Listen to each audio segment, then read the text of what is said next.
بھیانک نقشہ دیکھتا ہوں. ہمیں کوئی جینیس لیڈر نہیں ملا. آج لوگ 2 سڑکیں بنا کے، 4 پل بنا کے، 2 تالاب بنا کے اور بڑے فخر سے اخبارات میں تصویریں چھپواتے ہیں اور بڑے بڑے بیانات دیتے ہیں. میں آپ سے گواہی سے پوچھتا ہوں کہ میرے رسول صلی اللہ علیہ وآلہ وسلم نے مدینہ میں، مکہ میں کتنے پل بنائے تھے، کتنی سڑکیں بنائی تھی؟ کوئی پل نہیں بنایا، کوئی سڑک نہیں بنائی. کیا بنایا؟ قوم بنائی.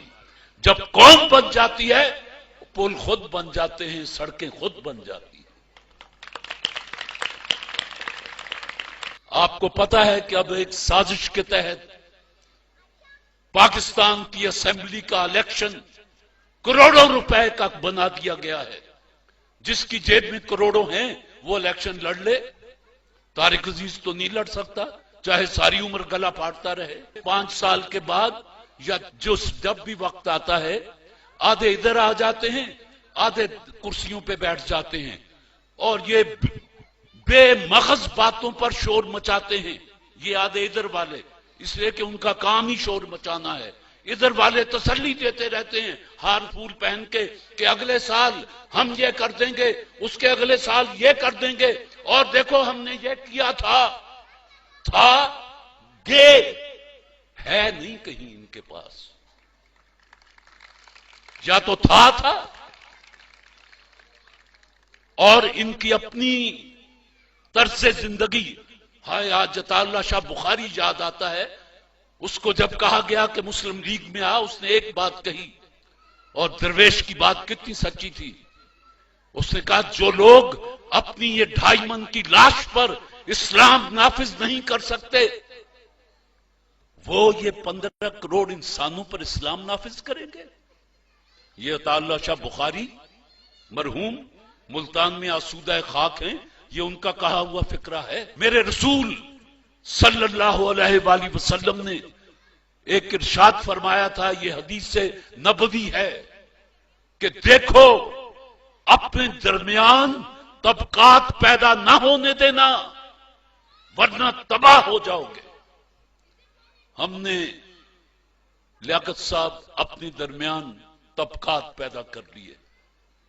دولت کے اعتبار سے بھی ایک طبقہ جو خط غربت سے نیچے چلا گیا، دوسرا طبقہ جن کو پتہ ہی نہیں ان کے پاس کتنا ہے. طبقات.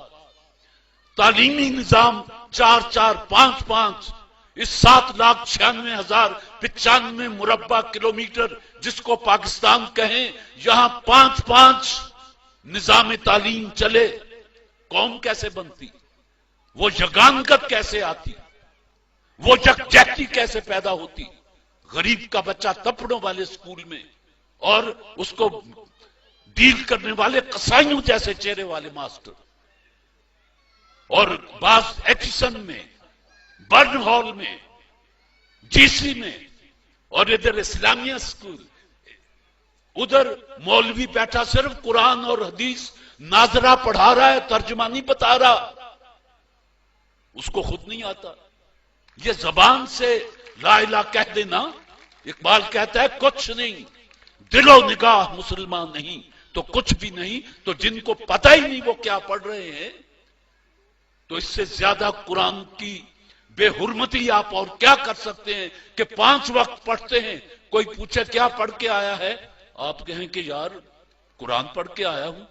کیا پڑھا؟ قرآن. بے کیا سمجھا، کیا پایا؟ ثواب. اس میں لکھا ہوا کیا ہے اللہ جانے. جیدی کتاب ہے وہ تو جاندا